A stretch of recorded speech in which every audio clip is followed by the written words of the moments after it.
ஹாய்ப்பா, எல்லோரும் எப்படி இருக்கீங்க? நல்லா இருக்கீங்களா? இன்றைக்கி நம்ம பார்க்க போகிற ரெசிபி என்னென்னு பார்த்தீங்கன்னா, விநாயகர் பெருமானுக்கு பிடிச்ச மோதக கொழுக்கட்டை தாங்க இன்றைக்கி பார்க்க போகிறோம். பிள்ளையார்பட்டியிலே பார்த்தீங்கன்னா விநாயகர் பெருமானுக்கு இந்த கொழுக்கட்டை தான் படைப்பாங்களாம். அந்த கொழுக்கட்டை இப்போ எப்படி செய்யலான்னு பார்த்துடலாமா? இன்றைக்கி நான் எடுத்துக்கிற அரிசி என்னென்னு பார்த்தீங்கன்னா, சாப்பாட்டுக்கு யூஸ் பண்ணுற பொன்னி பச்சரிசி தாங்க எடுத்துருக்கிறேன். இப்போ கடாய் நல்லா சூடானதுக்கப்புறமா 1 கப் அளவுக்கு பச்சரிசி சேர்த்துக்கலாம். அது கூடவே 1/4 கப் அளவுக்கு பாசிப்பருப்பையும் சேர்த்துக்கலாம். கடாய் நல்லா சூடானதுக்கு அப்புறமா நம்ம அரிசியும் பருப்பையும் சேர்க்கறதுனால உங்களுக்கு ஒரு 5 to 7 நிமிஷத்துக்குள்ளேயே பார்த்திங்கன்னா நல்லா வறுபட்டு வந்துடும். அரிசி பார்த்திங்கன்னா இந்த அளவுக்கு நல்லா பொரி அரிசி மாதிரி பொரிஞ்சு வரணும்.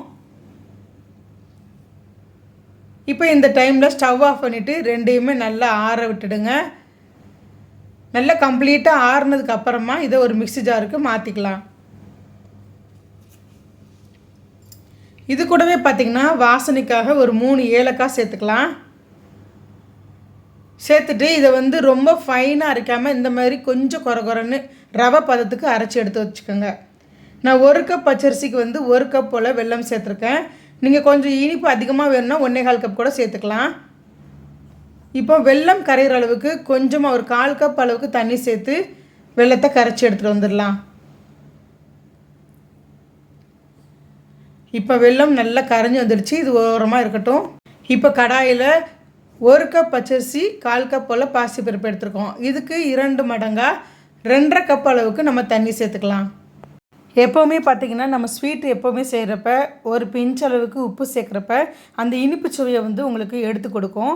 அதனால் ஒரு 1/4 டீஸ்பூன் அளவுக்கு நான் உப்பு சேர்த்துருக்கேங்க. அது கூடவே 1 டீஸ்பூன் போல் நெய் சேர்த்துக்கிறேங்க.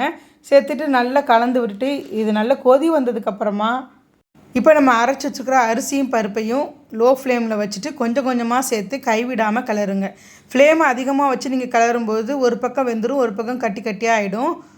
அதனால் ஃப்ளேமை குறைச்சி வச்சுட்டு இந்த மாதிரி கைவிடாமல் கட்டிகள் இல்லாமல் நல்லா உடச்சி விட்டு நல்லா வேக விடுங்க. லோ ஃப்ளேமில் வச்சு செய்கிறப்ப ஒரு 5 to 10 நிமிஷத்தில் பார்த்திங்கன்னா உங்களுக்கு சூப்பராக நல்லா வெந்து திக்காகி வந்துடும் பாருங்கள்.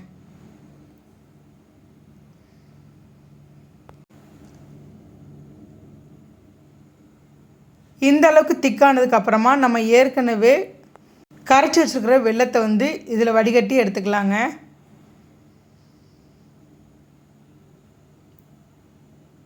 நீங்கள் நாட்டு சக்கரை சேர்க்குற மாதிரி இருந்தால் நீங்கள் அப்படியே கூட சேர்க்கலாம்.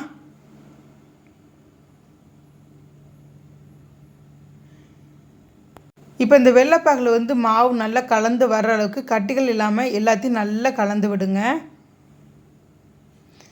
இப்போ நல்லா கலந்து வந்ததுக்கப்புறமா ஒரு 5 நிமிஷம் போல் இதே போல் கலந்து விட்டு வேக விடுங்க. இப்போ நான் 1 கப் அளவுக்கு தேங்காய் துருவல் சேர்த்துக்கலாம். தேங்காய் துருவல் சேர்க்குறப்ப உங்களுக்கு அந்த கொழுக்கட்டை அவ்வளோ ருசியாக இருக்கும். தேங்காய் சேர்த்துட்டு ஒரு 5 நிமிஷம் போல் லோ ஃப்ளேமில் வச்சு வேக விடுங்க. இன்னும் கூட உங்களுக்கு மாவு நல்லா வெந்து திக்காகி வந்துடும் பாருங்கள். இது நல்லா ஆற விட்டுடுங்க. கம்ப்ளீட்டாக ஆறுனதுக்கப்புறமா உங்களுக்கு எந்த அளவுக்கு திக்காக வருது பாருங்கள். இப்போ பாருங்கள் நல்லா ஆறிடுச்சு. இந்த அளவுக்கு நல்ல திக்காகி வந்துடுச்சு. இப்போ உங்களுக்கு கொழுக்கட்டை பிடிக்கிறதுக்கு கரெக்டாக இருக்கும். கட்டிகள் இல்லாமல் எல்லாத்தையும் நல்லா ஈவனாக இந்த மாதிரி நல்லா மிக்ஸ் பண்ணி விட்டுக்கோங்க. நீங்கள் இப்போ எந்த அச்சில் செய்ய போகிறீங்களோ அந்த அச்சில் நல்லெண்ணெய் தடவிக்கோங்க, அல்லது தேங்காய் எண்ணெய், நெய் எது வேணாலும் தடவிக்கலாம். இந்த மாதிரி ஒரு சைட்லேயும் கொஞ்சம் கொஞ்சம் மாவு வச்சு இந்த மாதிரி ஸ்ப்ரெட் பண்ணி விட்டு அது அப்படியும் செய்யலாம். அப்படி இல்லைன்னா க்ளோஸ் பண்ணிட்டும் செய்யலாம். நான் ரெண்டையுமே ட்ரை பண்ணி பார்த்தேன். எனக்கு இதுதான் கொஞ்சம் கன்வீனியண்ட்டாக இருந்தது. க்ளோஸ் பண்ணிட்டு செய்கிறப்ப அங்கங்கே கேப் இருந்து கொழுக்கட்டை சரியாக வரலை.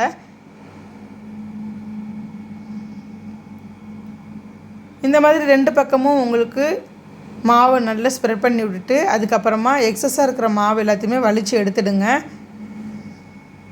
எடுத்துகிட்டு நீங்கள் ஓப்பன் பண்ணி பார்க்கும்போது உங்களுக்கு சூப்பராக அச்சு மாறாமல் கொழுக்கட்டை ரெடியாகி வந்துருச்சு பாருங்கள்.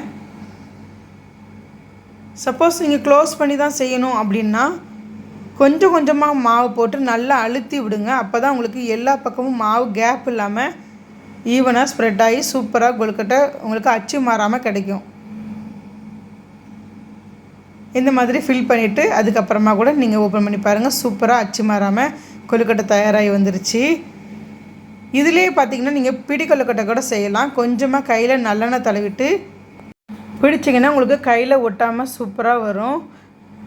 பிடி கொழுக்கட்டை மாதிரியும் செய்யலாம், உருண்டையாகவும் உருட்டி வேக வைக்கலாம். நமக்கு என்ன விருப்பப்பட்ட ஷேப்போ அந்த மாதிரி செஞ்சு கூட நம்ம வேக வச்சு எடுத்துக்கலாங்க. அவ்வளோதான், தயாராகிடுச்சு. இப்போ ஒரு இட்லி பாத்திரத்தை தண்ணி ஊற்றி, தண்ணி நல்லா கொதிச்சதுக்கு அப்புறமா அந்த தட்டில் வந்து இலையோ துணியோ வச்சு இந்த மாதிரி வேக வச்சு எடுத்திங்கன்னா சூப்பரான சாஃப்டான பிள்ளையார்பட்டி விநாயகருக்கு பிடிச்ச மோதக கொழுக்கட்டை தயாராகிடுச்சுங்க. இந்த கொழுக்கட்டை வந்து கம்பல்சரி ஒரு 10 நிமிஷமாவது லோ ஃப்ளேமில் வேக விடுங்க. அப்போ தான் கொழுக்கட்டை வந்து நல்லா வெந்து உங்களுக்கு சூப்பராக கிடைக்கும். ரெசிபி பிடிச்சா லைக் பண்ணுங்கள், ஷேர் பண்ணுங்கள். நம்ம சேனலை மறக்காமல் சப்ஸ்கிரைப் பண்ணி சப்போர்ட் பண்ணுங்கள். இன்னொரு வீடியோவில் பார்க்கலாம்.